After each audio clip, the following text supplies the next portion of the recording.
Hello. ये world history पर प्रथम वीडियो है।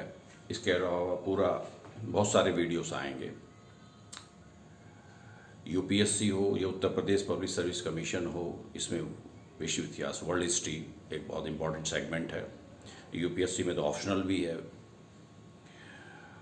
अब सवाल उठता है कि जो मॉडर्न वर्ल्ड हिस्ट्री है उसका क्या सिग्निफिकेंस है, क्यों वो सिलेबस में है, हमारे भारतीय संदर्भ में उसका क्या महत्व है। पहला पॉइंट तो जो है, क्या उसकी सिग्निफिकेंस है।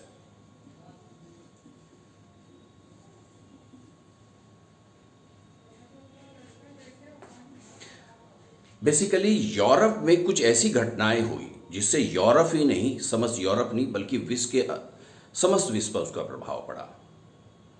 उदाहरण के लिए रेनेसां, पुनर्जागरण,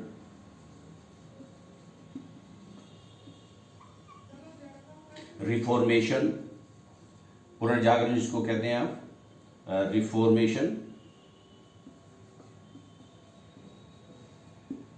धर्म सुधार आंदोलन, इसी तरह से भौगोलिक खोजें, ज्योग्राफिकल डिस्कवरीज, इंडस्ट्रियल रिवोल्यूशन, औद्योगिक क्रांति,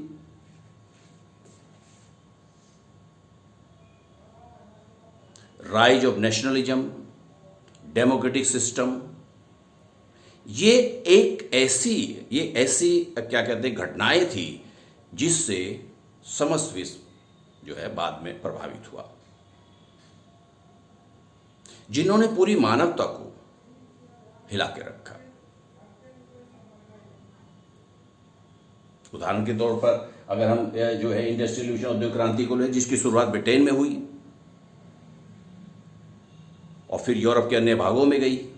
एशिया भी उसके प्रभाव से जो है अछूता नहीं रहा। तो इसलिए ये इंपॉर्टेंट घटनाएं हैं जिन्होंने विश्व इतिहास को एक नई दिशा दी। अब सवाल ये उठता है कि दूसरा पॉइंट जो आज डिस्कस करेंगे कि विश्व इतिहास का जो आधुनिक काल है वो कब से माना जाए। सेकंड है, कब ये जो है फेज शुरू हुआ, जो है मॉडर्न जो है एज कब से शुरुआत हुई।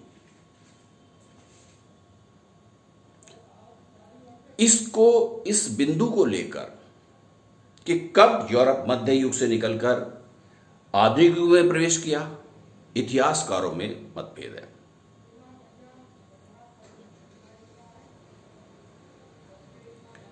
फिर भी हमको एक कन्वीनियंट पॉइंट लेना पड़ेगा कि कहां से शुरुआत हुई जो आधुनिक युग की।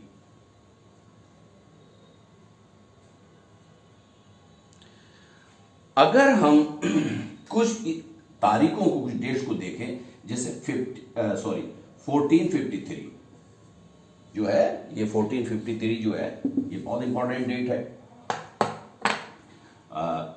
1453 जब कुस्तुनतुनिया, कॉन्स्टेंटिनोपल पर जो है ओटोमन टर्क्स ने अधिकार कर लिया। कॉन्स्टेंटिनोपल जो आज का इस्तांबुल है, जो टर्की में है, जिसको टर्की को अब जब तुर्की कहते हैं, तुर्की का नया नाम भी आ गया। और यहां कभी रोमन साम्राज्य हुआ करता था। कॉन्स्टेंटिनोपल जो है आज का तुर्की है।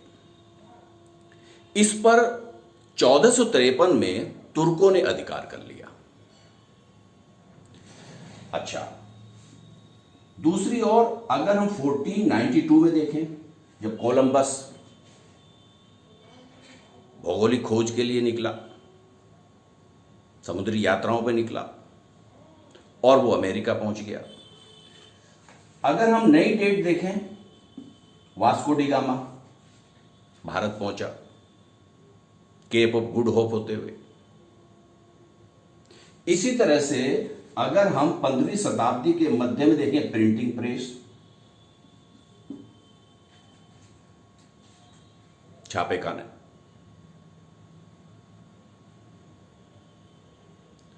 तो ये कुछ ऐसी महत्वपूर्ण घटनाएं हैं जब यूरोप जो है जिसने यूरोप को मध्य युग से आधुनिक युग में प्रवेश करने के लिए कुछ अपना अपना योगदान रहा है। अब सवाल ये उठता है कि ये जैसे मैंने शुरू में कहा कि ये डिवाइड लाइन करना, एक बिल्कुल एक डिमार्केट करना, इसको विभाजित करना, डिवाइड करना बड़ा मुश्किल है। कब मध्य युग शुरू हुआ, मध्य युग खत्म हुआ और आधुनिक युग शुरू हुआ।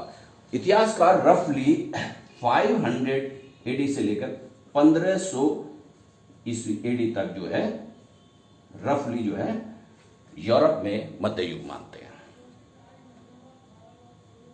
लेकिन प्रश्न ये है कि इसमें से सबसे ज्यादा इंपॉर्टेंट क्या घटना है? ये घटना है, ये घटना है, क्या है? यानी कि भौगोलिक खोजें हैं, प्रिंटिंग प्रेस का जो है आविष्कार है, या 1453 में जब कुस्तुनतुनिया पर ऑटोमन टर्क्स ने अधिकार कर लिया। अधिकांश इतिहासकार वर्ल्ड हिस्ट्री में लिखा है इस डेट को, यानी कि 1453 को महत्वपूर्ण मानते हैं। एक्टन जो एक इतिहासकार हैं, उन्होंने कहा ये स्टेटमेंट है, the history of modern Europe began under the stress of Ottoman conquest. Ottoman तुर्कों के द्वारा जो विजय हुई उसके दबाव में आधुनिक यूरोप का इतिहास आरंभ होता है। तो हम रफली ये मान सकते हैं कि 15वीं शताब्दी के मध्य में जो है यूरोप मध्य युग का चोला उतारकर आधुनिक युग में प्रवेश कर रहा था। अब एक प्रश्न और उठता है कि ये कौन कौन से फैक्टर्स हैं, कौन कौन से कॉजेज हैं, कौन कौन से फोर्सेज हैं जिसके आधार पर हम ये कहें, कि ये मध्य युग की विशेषताएं थी, मध्य युग यूरोप की और ये आधुनिक काल की। इसमें से कुछ महत्वपूर्ण जो है ये पॉइंट आएंगे। एक तो रेनेसां बेसिकली पुनर्जागरण जो है, इसको हिंदी में पुनर्जागरण कहते हैं। ये एक बौद्धिक आंदोलन था जिसने एक क्रिटिकल इंक्वायरी, एक आलोचनात्मक बुद्धि, लोगों को एक नई सोच दी और मध्यकालीन जो संस्थाएं थी उस पर प्रश्न चिन्ह लगाने लगे। यानी कि यूरोप को मध्य युग से आधुनिक युग में प्रवेश करने के लिए पुनर्जागरण एक महत्वपूर्ण कारक है। दूसरा, धर्म सुधार आंदोलन।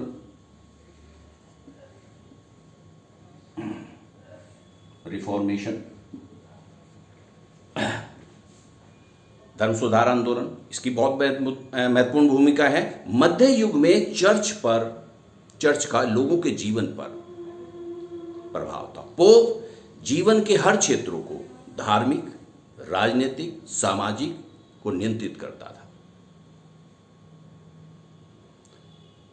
धर्म सुधार आंदोलन के पश्चात यूरोप में पोप की स्थिति कमजोर हुई, यानी कि रोमन कैथोलिक जो है होली एम्पायर था उसकी स्थिति कमजोर हुई। पोप की शक्तियां धीरे धीरे कम हुई। मध्य युग में पोप बहुत शक्तिशाली व्यक्ति है, लेकिन आधुनिक युग में प्रवेश कर धीरे धीरे जो है पोप की शक्ति कम होती गई। अच्छा, तीसरा है कारण अब जो महत्वपूर्ण मान सकते हैं वो ज्योग्राफिकल डिस्कवरी या भौगोलिक खोजें।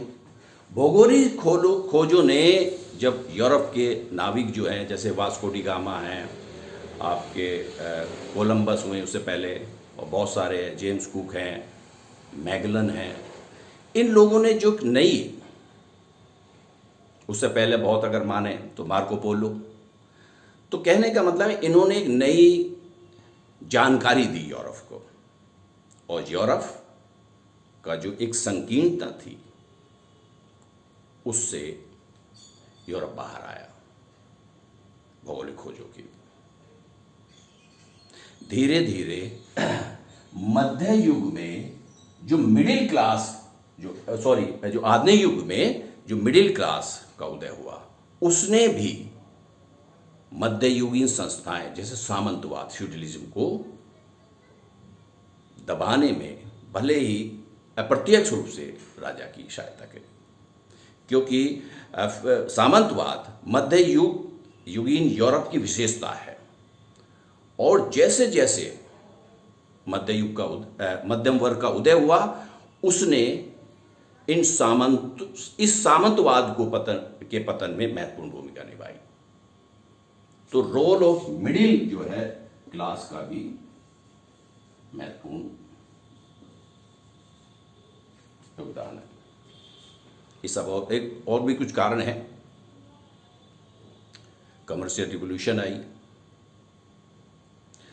अच्छा, चौथा पॉइंट इसमें यह है कि इसका प्रभाव क्या हुआ, यानी कि वो कौन कौन से फीचर्स हैं जिससे हम कह सकते हैं कि ये यूरोप जो है आधुनिक युग में प्रवेश किया। आधुनिक युग में धीरे धीरे, जैसे मैंने बताया कि पोप की शक्ति कमजोर हुई, राष्ट्रीय चर्चों की स्थापना, नेशनल चर्च स्थापित हुई, और rise of monarchy, national monarchy, राष्ट्रीय जो राजतंत्र है उसकी स्थापना के लिए मार्ग प्रशस्त हुआ। पोप की, जैसे मैंने कहा, इसका प्रभाव सामंतवाद पर भी पड़ा। सामंतवादी जो प्रवृत्तियां थी, सामंतवाद, राजा धीरे धीरे, जो किंग है वो मजबूत होता गया।